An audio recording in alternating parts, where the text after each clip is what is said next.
anche la possibilità con questo pallone sul secondo palo, scivolata! Arriva il gol della TF, gol di Santoro.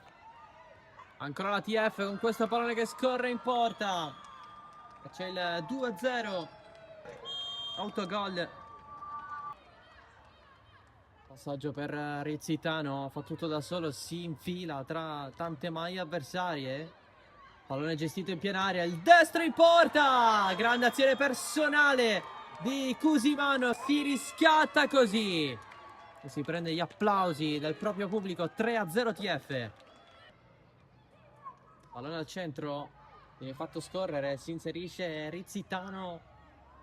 Lorenzo Piccolo non riesce a spazzare e allora si resta in area. Altro tiro in porta, Rizzitano fa poker per la TF. TF che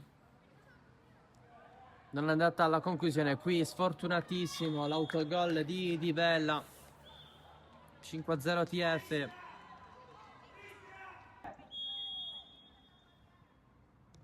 La battuta morbida, colpo di testa all'indietro, in mezzo all'area.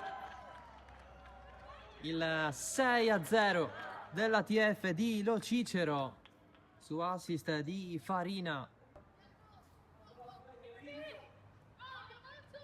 Palazzolo, il tiro, non resiste il portiere, poi non sbaglia la TF sotto porta. Gambino fa 7-0.